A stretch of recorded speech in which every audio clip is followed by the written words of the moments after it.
গ্রামের সকাল মানে কিন্তু অনেক গাছপালার মধ্যে থেকে সূর্য মামা উকি দেয়। এটা হচ্ছে আমার গ্রামের শেষ দিন সকালবেলা। মা সকালবেলা আবারও পিঠে বানিয়েছিল, আর আগের দিন রাতে দুধ পুলি ছিল, সেটা আমি খেয়ে চলে গেছিলাম সজনে গাছ থেকে ফুল পাড়তে। তোমরা কে কে সজনের ফুল খাও একটু কমেন্ট করো তো। তারপরে দেখলাম আশেপাশে একটু তাকিয়ে বেশ অনেক সুন্দর সুন্দর গাছ হয়েছে। আর তারপরে কিন্তু স্নান সেরে খুব তাড়াতাড়ি রেডি হয়ে নিয়েছিলাম, কারণ বাড়ির দিকে রওনা দিতে হবে। আর প্রচুর রোদ হয়েছিল। আমি আর মা যেহেতু বেরিয়ে পড়েছিলাম, তাই ঠাম্মা একটু আমাদের ছাড়তেও এসেছিল।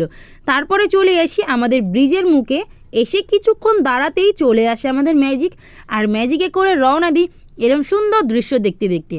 সচরাচর গ্রামের বাড়ি গেলে এত সকালবেলা আমরা কখনোই বাড়ি আসি না, বাট এইবারে যখন আসছিলাম বেশ অনেক কিছুই দেখতে পাচ্ছিলাম বাইরে। তারপরে সোজা চলে আসলাম মসলন্দপুর স্টেশনে। বেশ অনেকক্ষণ ওয়েট করতে হয়েছিল ট্রেনের জন্য। তারপরে ট্রেন আসে, আর ট্রেনেও বেশ মোটামুটি ভিড় ছিল। তারপরে ওখান থেকে চলে আসি সোজা বিধাননগর। সেখান থেকে বাসে করে রওনা দিলাম একদম বাড়ির দিকে। আমার ছোট্ট ট্যুর তো শেষ হয়ে গেল, চলো তাহলে আমি বাড়ি যাই। তোমাদের সাথে দেখা হচ্ছে আবারও নেক্সট ভিডিওতে। টাটা।